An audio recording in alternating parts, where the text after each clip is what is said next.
₹5.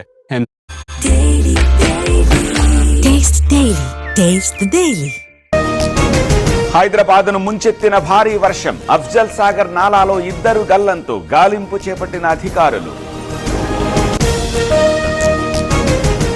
ముషీరాబాద్ లో యువకుడు గల్లంతు. వినోదనగర్ లో నాలాలో కొట్టుకుపోయిన దినేష్. కొనసాగుతున్న గాలింపు చర్యలు.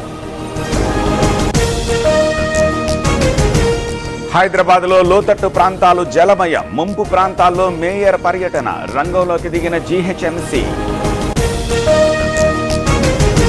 అబ్దుల్లాపూర్ మెట్ లో 12 సెంటీమీటర్ల వర్షపాతం. ముషీరాబాద్ లో 12 సెంటీమీటర్ల వర్షపాతం. కాలువలను తలపించిన రహదారులు. భారీ వర్షాలపై తెలంగాణ ప్రభుత్వం అప్రమత్తం. జీహెచ్ఎంసీ అధికారులతో పొన్నం టెలికాన్ఫరెన్స్. సహాయక చర్యలు చేపట్టాలని ఆదేశం. హైదరాబాద్ వట్టినాగులపల్లిలో విషాదం. గోడ కూలి ఒకరు దుర్మరణం. మరో 4గురికి గాయాలు.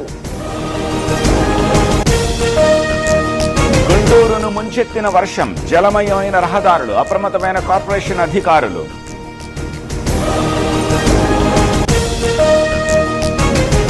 మెదక్ జిల్లా తూప్రాన్లో భారీ వర్షం. లోతట్టు ప్రాంతాలన్నీ జలమయం. ఇళ్లలోకి చేరిన వర్షపు నీరు.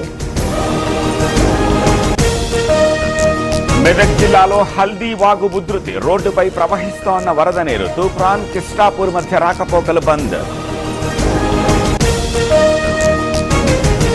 శ్రీశైలం ప్రాజెక్టుకు కొనసాగుతున్న వరద. 4 గేట్లు 10 అడుగుల మేర ఎత్తివేత. ప్రస్తుత నీటి మట్టం 883 అడుగులు.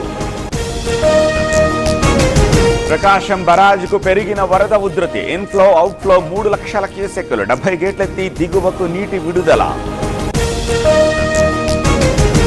వైసీపీ పాలనలో విధ్వంసం జరిగింది. చంద్రబాబు పాలనలో ముందడుగు వేస్తోంది. ఏపీకి కేంద్రం పూర్తిగా సహకరిస్తోందన్న నడ్డా. మెడికల్ కాలేజీలకు ₹1 ఇవ్వలేదు. వైసీపీ సర్కార్పై టీడీపీ విమర్శలు. అభివృద్ధికి కట్టుబడ్డామన్న లావు ఎరపతినేని. శ్రీకాళహస్తి ఆర్టీసీ బస్టాండ్ లో చోరీ. ప్రయాణికురాలి నుంచి 3,85,000 అపహరణ. బాలుడితో కలిసి మహిళ చోరీ చేసినట్టు అనుమానం. కర్నూలులో పోలీసుల తనిఖీలు. 10 కేజీల గంజాయి పట్టివేత. 5 నిందితులు అరెస్ట్. శ్రీశైలం ఆలయంలో పెరిగిన భక్తుల రద్దీ. స్వామి అమ్మవార్ల దర్శనానికి 3 గంటల సమయం. స్పర్శ దర్శనం